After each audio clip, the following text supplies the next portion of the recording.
Good morning, everyone, and welcome to this webinar on the road to the JA Europe Company of the Year competition. Empowering people through connectivity. It's a webinar that we do in partnerships with AT&T. Connectivity. Probably these were the words of Theodore Weil when he was thinking about junior achievement, of connecting the business world with the educational sector. And over many years, both JA and AT&T have been collaborating on many fronts in many countries to transform the life of young people and connect them into the world of work and connect them into real economic opportunities. So I have with me today Peter Daly. Peter is the Vice President Global Customer Advocacy at AT&T, and Dave Evitz, the AT&T coach at the AT&T University. We also have the pleasure to connect with JA Portugal and its CEO, Frederico Fezas Vital. But without further ado, let's go and see what is AT&T in numbers.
Impressive numbers. Tell us, how do you connect so many people? Hey, thank you, Sal. Good morning, everybody. Thank you to the JA team for setting this up and for you for tuning in today. Never before has connection been more important as we all face the implications and limitations of the global pandemic we face. So today we'll tell you a little bit about how we fit in to the big picture before investing in you.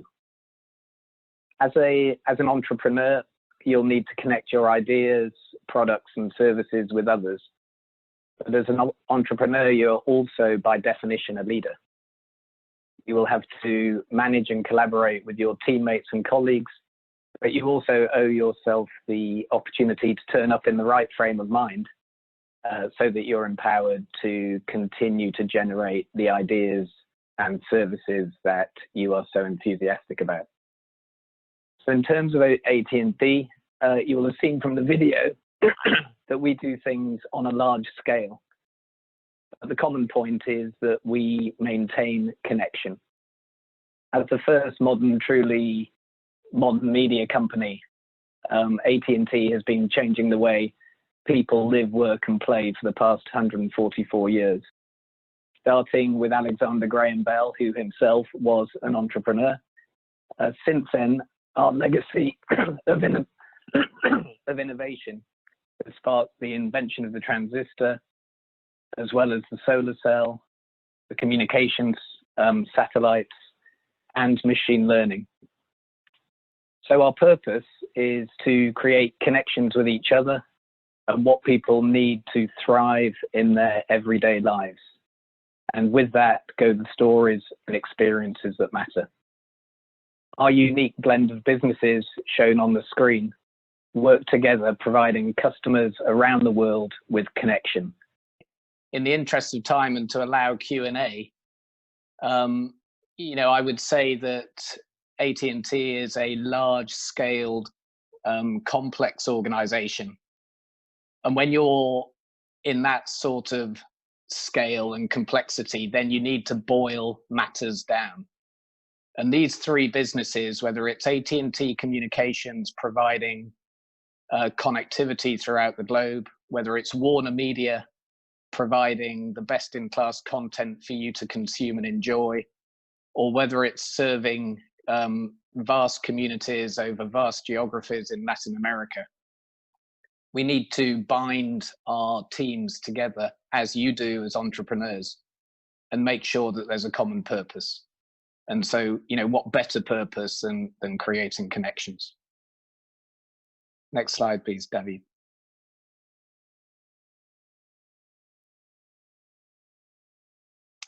And of course, our connection with JA Europe is, well, I could argue it's 100 years old. The founding fathers of AT&T were instrumental in the setup of JA Worldwide, as it's called now.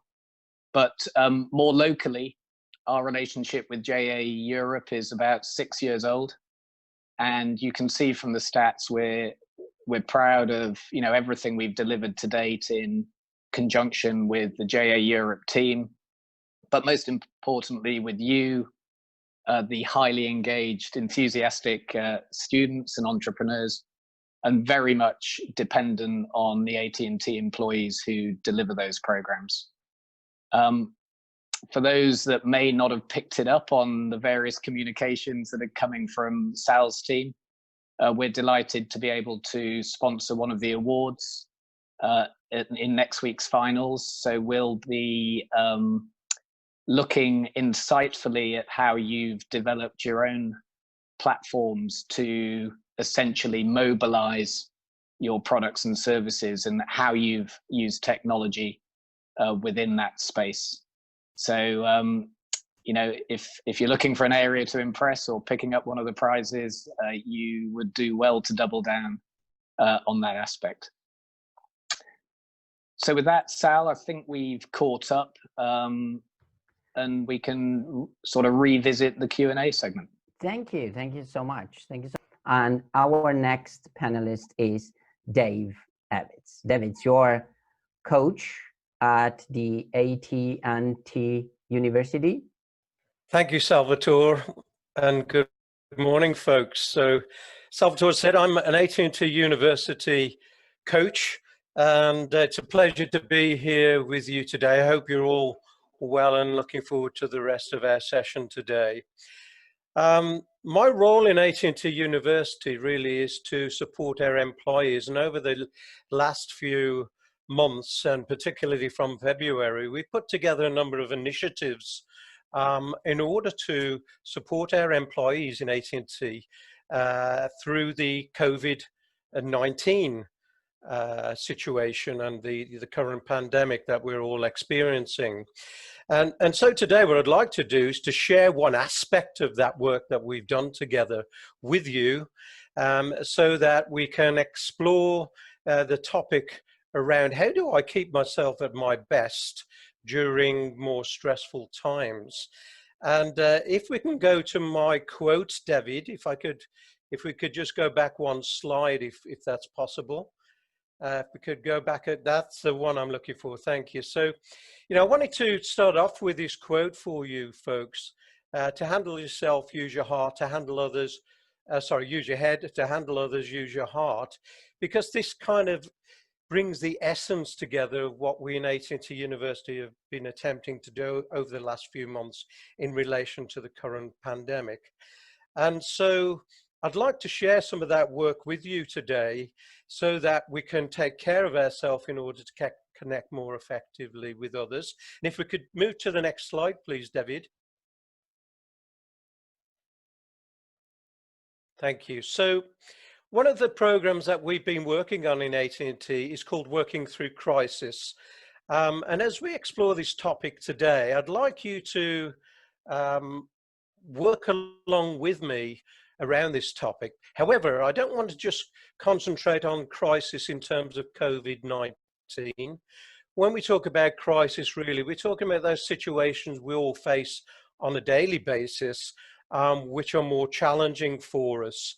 So, some of the classic examples of those situations are delivering a presentation, which some of you will be doing, and the impact that has on us, even before we're in there, maybe talking to the audience.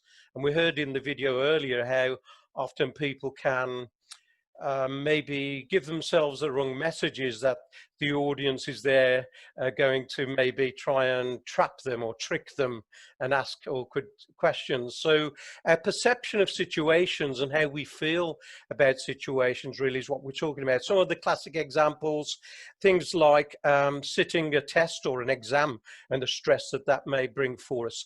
What else do we have? Going for an interview, and maybe an important interview, and the impact that has on us. So all these situations really, I would refer to them as potential crisis situations for us as individuals.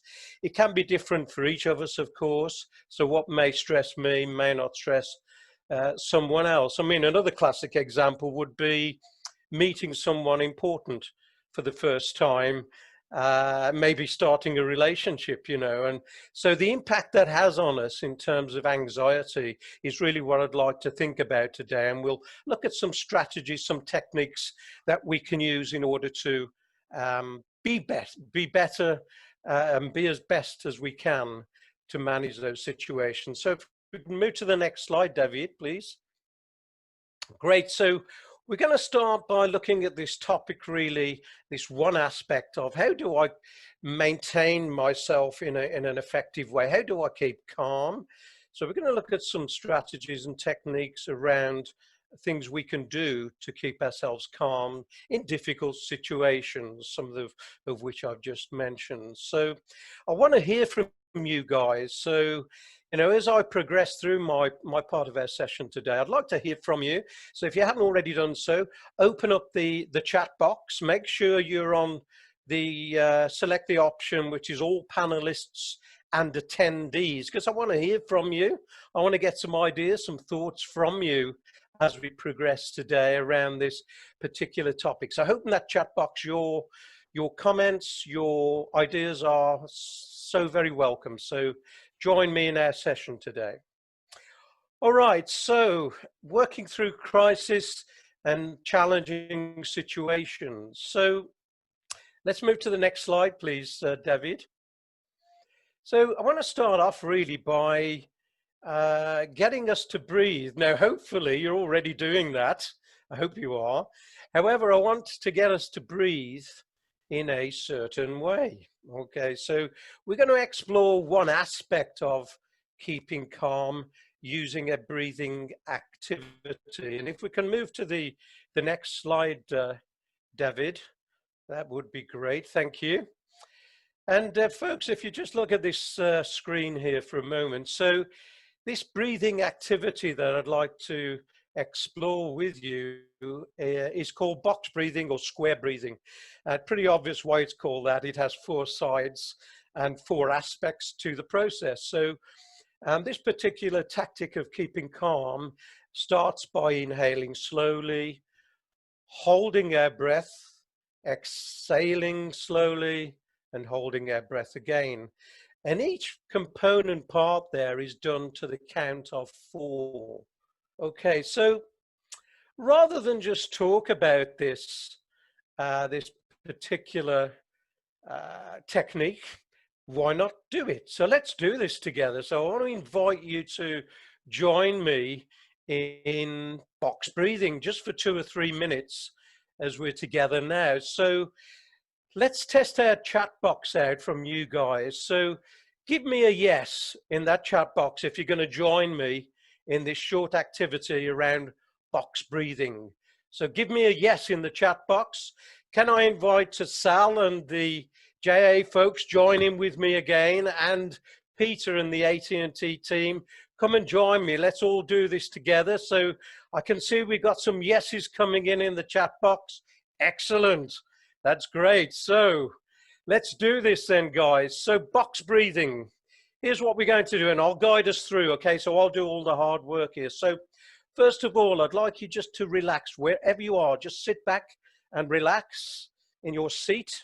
And what I'd like you to do is to close your eyes. So close those eyes, get relaxed, get comfortable, and I'll guide us through this box breathing. So we're going to do 4 counts of this process. So I'll guide us through, and we'll go around 4 times just to experience box breathing as a way of remaining calm. So here we go. Let's do this.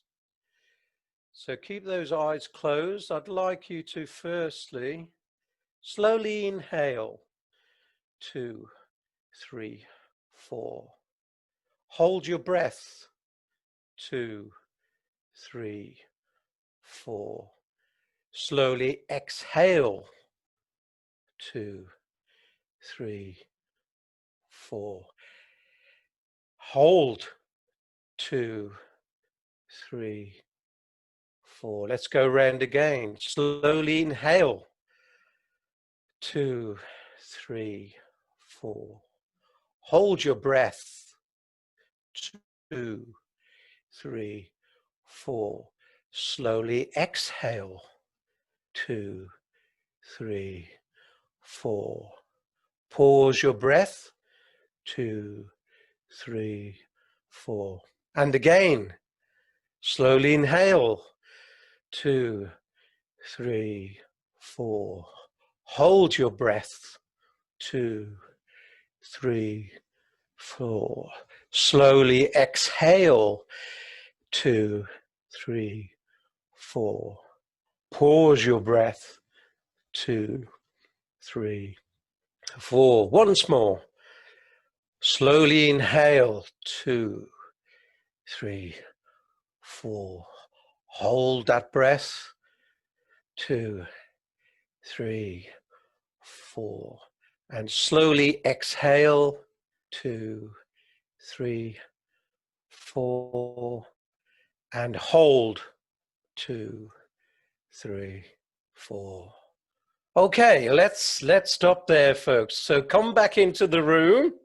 So hopefully you're feeling nice and calm with that very short breathing activity. And this activity, in terms of maintaining my calmness, is one of those great things I can carry around with me wherever I am. It's something I do. You know, I've been presenting for 35 years. I still get nervous. And I think that's a good thing, because it kind of ensures that we want to do our best. We're not complacent.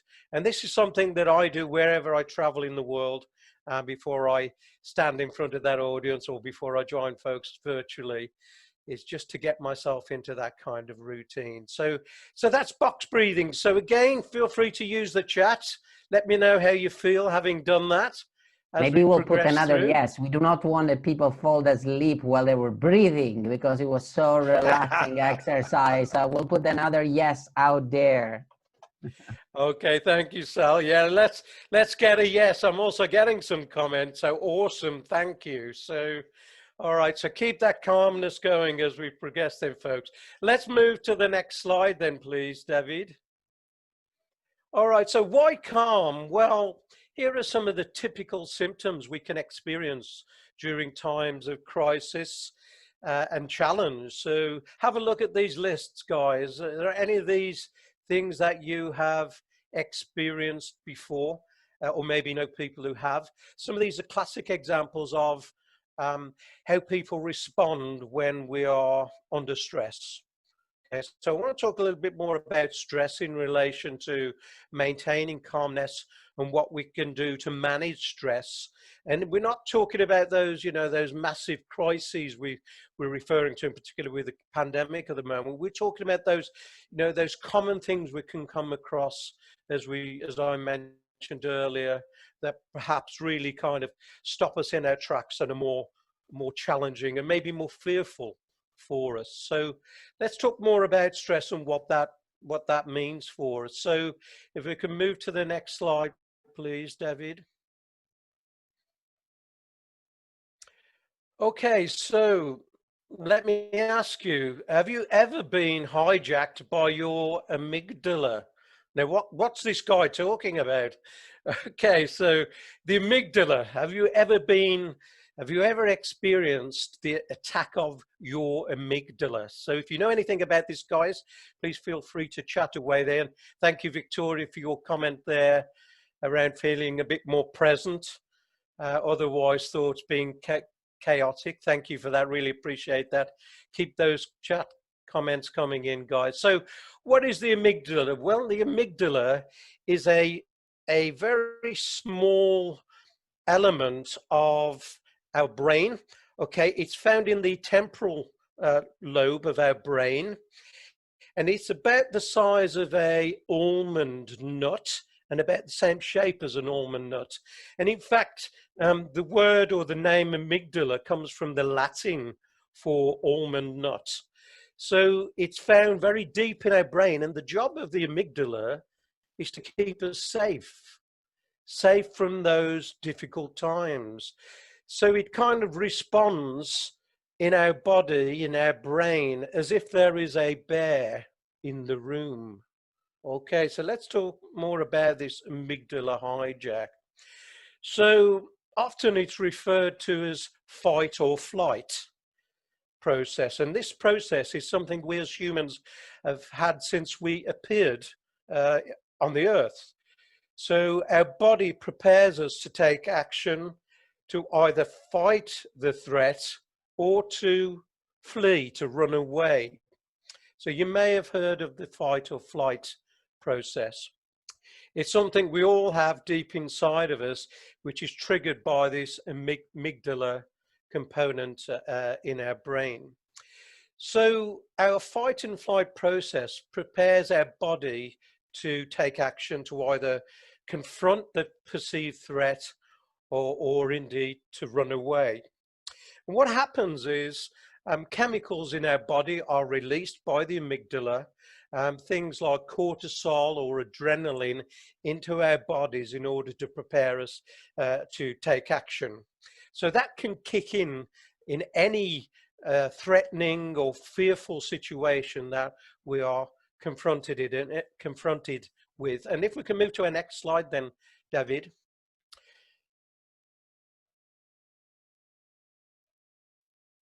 Can we get our next slide? Great, thank you. So that same chemical reaction hits us whether the threat is physical or psychological. So that our body prepares us to handle that perceived threat. So those chemicals then affect both the brain and our body. So it creates a negative loop or negative feedback loop where the body gets tense, the heart beats faster, and the brain becomes overworked to the extent that it can't memorize, or the brain finds it difficult to process. I don't know whether you've ever come across those times, where you experience that amygdala hijack, and it's difficult to do some simple things, like remember in my case where have I left my car keys, for example. So it really triggers our ineffectiveness unless we handle that process in a way that maintains our calmness, and therefore we can handle situations effectively. So the real trick here is to interrupt that loop process in order to maintain calmness and maintain our effectiveness in order to be as best as we possibly can. So we need to find ways to interrupt that loop. So if we can move to the next slide, David. Doing a great job there. Thank you. Okay, so let's think about ways we can interrupt the mind body loop. And this is where I want to hear from you guys again. So what works for you? You know, we've just experienced one example of using this box breathing technique. So let's think about it from your perspective here. So what works for you then in terms of maintaining those anxious feelings that maybe you've experienced before and help you to interrupt that mind-body negative loop? So if you've got any thoughts and ideas, experiences around this that you'd like to share with the rest of us, feel free, guys, to add them to our chat box. So let's bring another example in then from me. So if we could move to the next one, David. So another example of interrupting the mind-body loop is guided meditation. And again, this is something that I have particularly used over the years. I don't know whether any of you guys have experienced this, but guided meditation, you know, different forms of guided meditation available to us. You know, we can use audio recordings, for example, or, you know, instructional videos to get us into a meditative state. It's interesting that research suggests that guided meditation is not just a here and now tactic to keep us calm, but if I do it regularly, if I use this process regularly, it has a longer term impact. Okay, so it's not just short term benefit. And the reason it has that long-term impact, it kind of helps to rewire our brain so that we improve our cognition and we improve our resilience to fight off threats, if I can put it that way. So guided meditation is another way that people help to interrupt that mind-body loop. And again, if you have any other thoughts on this, please feel free to offer them.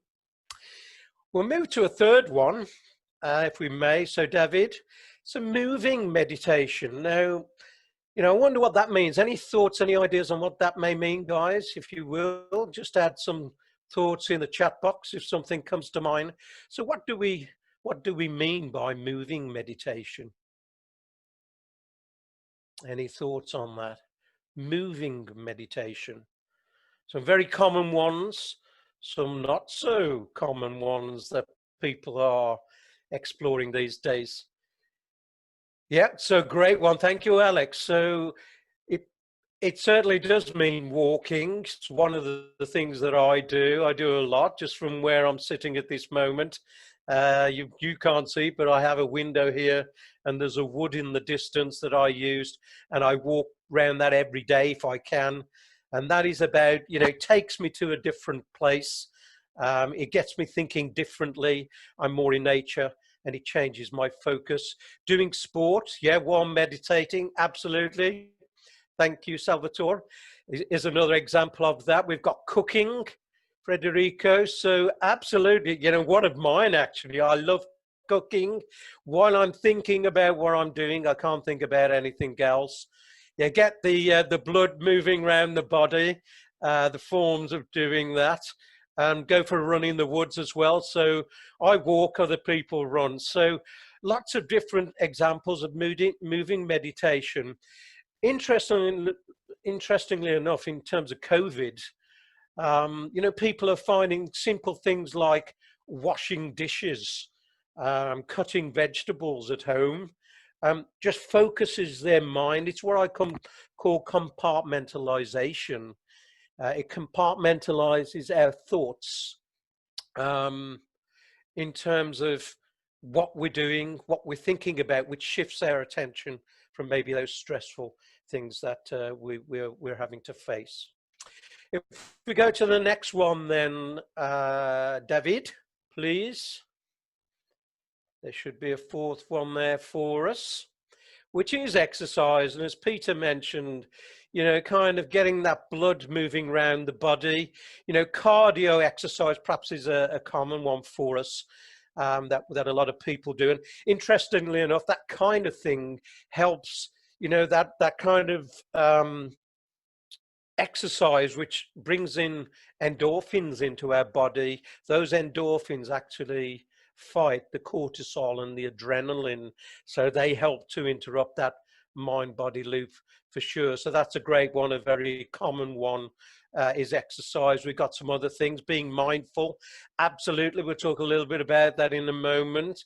Dancing, we've got get the blood moving around the body, also from Peter, we talked about earlier. So a number of aspects. So let's talk about mindfulness a little bit. Let's go into the last one then, David, that we have on the slide, which is about how I think and what I focus my attention on. You know, and there's a lot of good work around mindfulness that you can access, guys, if you haven't already done so, which for me is another example of staying in the here and now and focusing on, you know, what I'm doing rather than maybe jumping ahead to think about things. And this example on the screen here is focusing on rational questions. Now, as a coach, I also have a counseling background. I'm a trained counselor. So as a coach and as a counselor, over the years, I work with lots of people on a one-to-one basis, looking at helping them to reframe their thoughts about maybe a difficult situation that they're in or they're facing. Because often what we do is we can move into catastrophize mode. We start thinking too far ahead and we conjure up stories in our head about the potential outcomes and maybe negative outcomes of what's going to happen, rather than staying in the here and now and having more rational conversation. So the question really is, do you talk to yourself in your head? You know, do you have a dialogue in your head? I think we all do it as human beings. Some people don't realize they do it, but they do. But what stories, what dialogues do you have in your head when you are feeling stressed? You know, often we'll have negative stories. People will tell themselves negative stories and catastrophize, as I said, about a situation. So this last one is about focusing on rational inner dialogues and thinking about what I say to myself. So rational questions like, what can I do to move forward from this situation? What is the next step that I can take to move away in a more positive direction? So making more use of our more rational thought processes rather than moving forward into catastrophized mode. So those are some of the examples of how to interrupt our mind body loop. There are lots more, and thank you for your input on the things that work for you.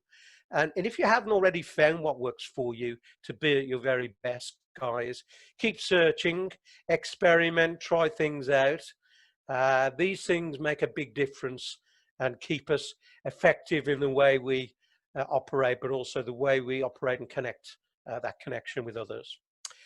So moving on to the next slide then, David, if I may. It all starts with us, doesn't it? As we said, it's all about, if I can maintain calmness for me, I can work more effectively and connect with others. So I'd like to really conclude my part of our session today with another activity. So give me a yes in the chat box, guys. So you're going to join me for this last activity.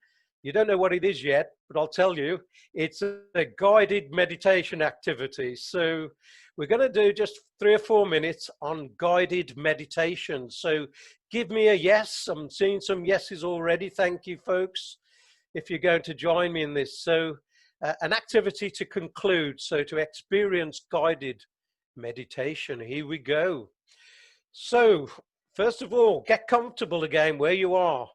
Sit comfortably. Now for this activity, I'd like you to put your feet flat on the ground or on the floor if you would, and just relax, just get comfortable. Okay, so feet flat on the ground, get comfortable there. Go ahead and close your eyes again. Keep those eyes closed, because I'd like you now to focus on your breathing again. Notice how you are breathing. Inhale slowly. Exhale. Inhale. Exhale.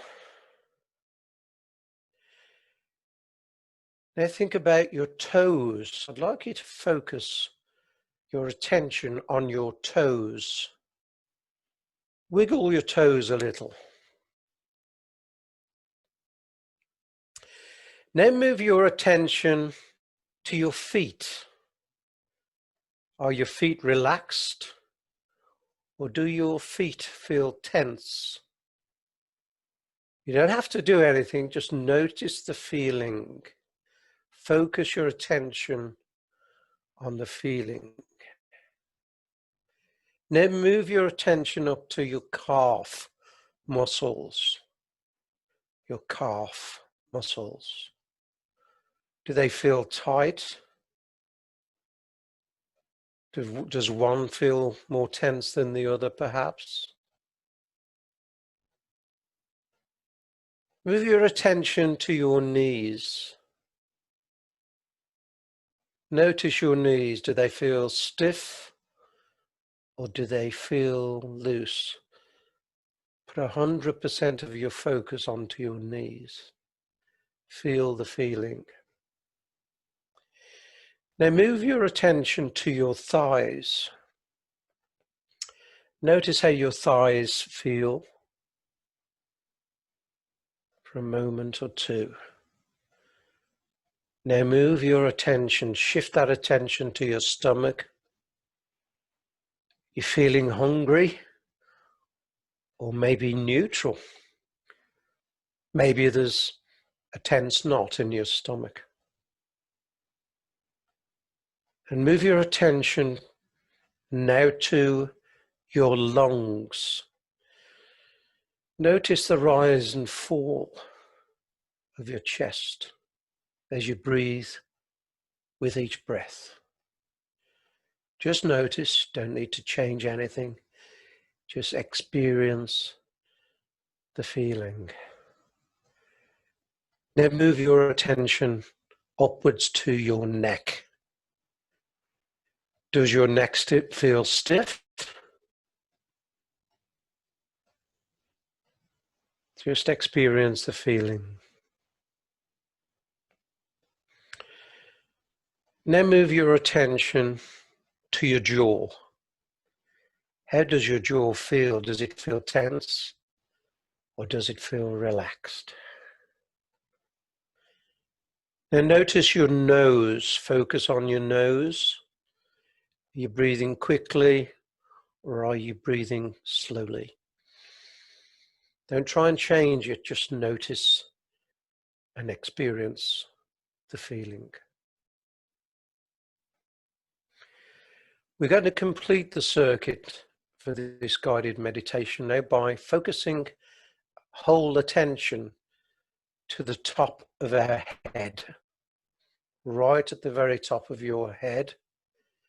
And while you focus on your head, breathe slowly, just for a moment or two. Inhale, exhale. Inhale, exhale. Now slowly open your eyes, come back into the room, and maybe stretch a little. Okay, stretch a little just to get fully present. Okay, so hopefully you're feeling calm. Give me any reactions you've experienced in the chat box. Hopefully that's calmed us down again. Let me know how you're feeling. And share a little bit of peace with the people around you as you connect with those that matter to you, your colleagues, your team members, as you share your time with them. So finally, my last slide, please, David, if I may, as I get some chat comments coming through. Great technique, thank you. Okay, great exercises, definitely calmer than before, and relaxing. Thanks so much, guys, appreciate that. Thank you, thanks for your time today. I really appreciate you joining. I wish you every success as you move forward in your futures. And remember, handle those amygdala hijacks as effectively as you can. Stay the best you can, remain calm so that when you connect with others, it's so much more effective for both parties. Stay in there, connect well, and good luck. Thank you. Thank you so Thank much, Dave. yourself. Well, this is perfectly in line with all we have been discussing today. So connect, disconnect, and now reconnect, right?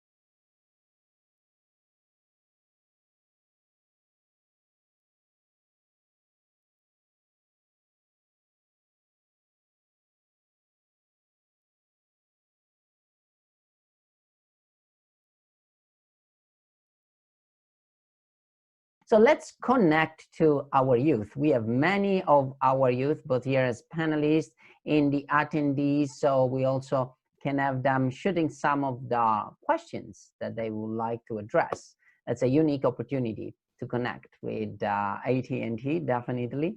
So I know that we have Alex with us. Alex? Yep. Hi. I'm Alex. I'm from the company RAN Slovakia, and we are a company that produce small, solid, practical, and ecological cubes that are meant for cleaning the dishes. They look like that. This. And our question for you is that during the COVID-19 pandemic, we have tried to assign tasks for the members of our company through an app. It's called Trello, which assigns tasks. Or where you can create the task and then you can assign it for different people. And we also tried to assign these tasks directly while texting or through emailing. And assigning tasks directly is definitely more effectively, and the task is done faster, but it is really time consuming. So our question is how you deal in your company with this problem, or if you have some advice for us on how to assign tasks more faster and more effectively. How to assign tasks, even more difficult while working remotely. Huh? So Peter, Dave, can technology help in that? Yeah, let me take a try at this, Alex. I've got Trello on there. I get assigned tasks by my wife, so we're in good company. But seriously, I think it's a combination of things, and there is low value tasks that are absolutely necessary, and those should be automated. And where possible, it should be as limited touch as possible, and that's where you need your app developers, your IT partners and expertise to mobilize those things that are not really stretching the imagination. And then you maintain the tasks that require human value, your intellect, your specialty and skills, and you make sure that tasks like those are allocated to the human capital that is part of your team. I think the other way that you can get more efficient is having your process and procedures. I know small companies get set up round tables, and everybody enjoys the sort of low formality, high energy atmosphere. And I'm not saying do away with any of those, but at some stage, everybody needs to learn and understand what happens when. And so, you know, your methods and procedure, your processes as you grow should become more, you know, second nature to the team. And so this combination of technology, process, and then the people intellect is the way that you basically consume this high volume of tasks, which is ultimately what you're generating. Hopefully those tasks are, you know, money making, but there's a lot of tasks that, you know, are less attractive and are very essential to money making.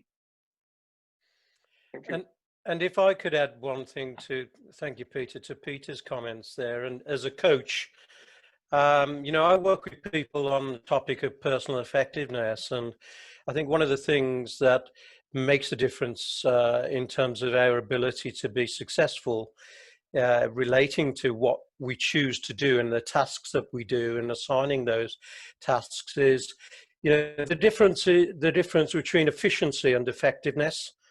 And, you know, the definition of efficiency, the simple definition is doing things right. Effectiveness is about doing the right things. Okay, so to be successful, I need to know what are the right things to do and to do those to the best of my ability. So doing the right things, you know, in my early days in my career, it was called working smart. But what are the right things that I focus my time on that's going to have the biggest impact, and do those to the best of my ability? So I think that also links into personal effectiveness. And we do in AT&T a lot of work around how we can help people to become more personally effective in so many different ways. Thank you so Thanks much. for the question. And thank you to the Alex. I know Alex has been in all of our webinars, so he already deserves an award. He's been there in this learning path over the past month in all the webinars. He's very hungry for learning. So thank you so much, Alex, for being so active in this participation, as well as thank you to all the Slovakian team. I know that we have also the Bulgarian team connected with us. Do we have any of you? Let me see out there. Of course, here we are. Hi, hello, Victoria.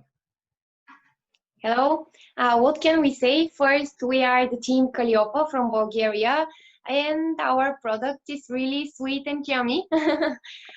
We are 4 girls, 2 of them are here, which grow up our own rose fields. And from these rose fields, we use the rose really great in our product, which is exactly the Cali Amazing chocolates. And Eva, can you tell a little bit more about them? Of course. So Cali Amazing chocolates are made of high-class natural chocolate with rose water, rose jam without any sugar, and almond vegan filling. What we would like to say about our product is that we put an emphasis on the lack of gluten and lactose in it, and we're really proud of the value we created. So I mean, thanks to our products, we keep not only our local traditions, but also our national ones.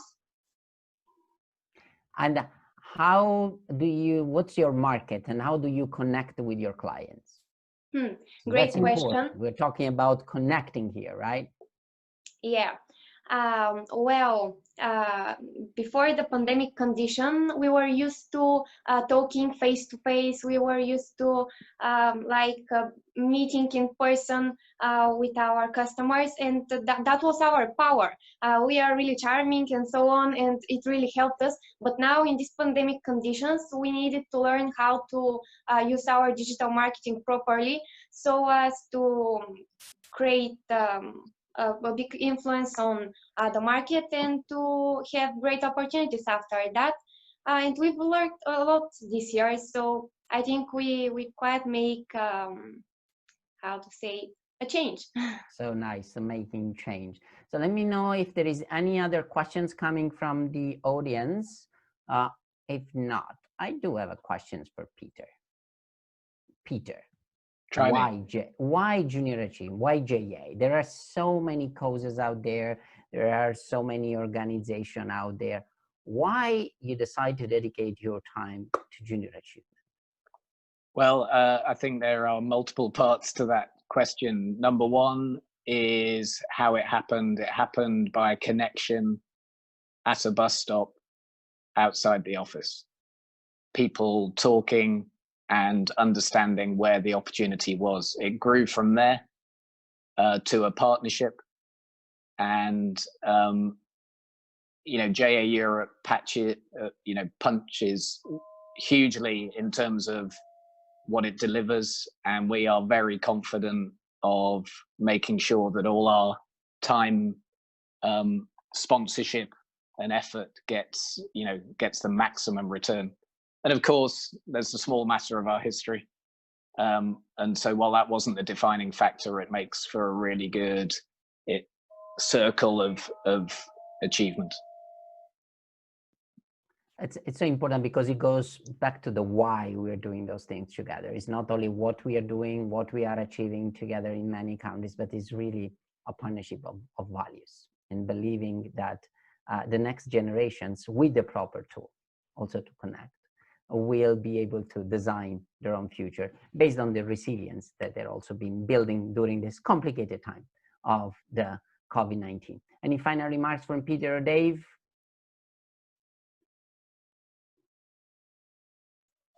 I'd just like to say what a great pleasure and privilege it's been to join you folks today, and I wish you every success for the future.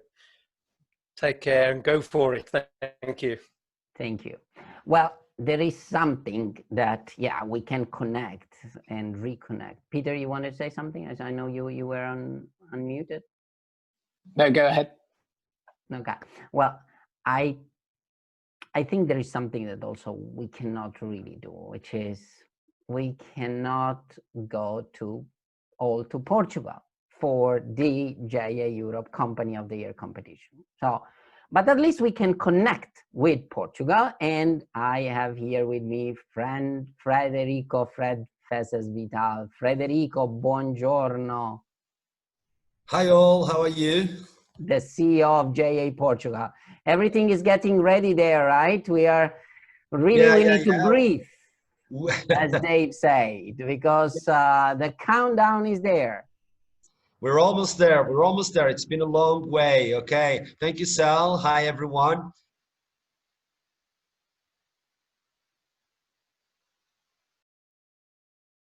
Thank you, AT&T, with all the stress of the coming final events of the COIC 2020.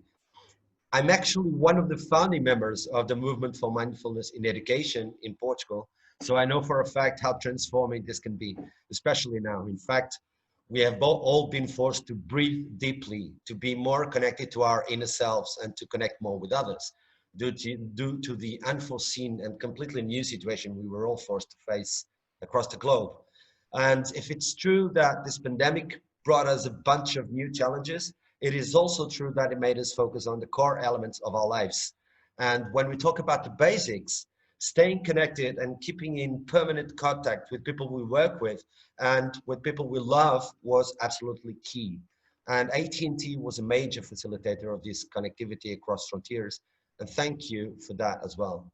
Having AT&T as a signature award sponsor is an extraordinary added value, not only for the COIC and JA Europe and JA Portugal, but also for the team that will receive the award. And JA Portugal knows it quite well. On the COIC edition of 2018, the Portuguese team Extinctus won the Excellence in IT Award for the student company that was able to demonstrate the best innovation-driven concept with strong business potential and sustainability, as well as viability and scalability.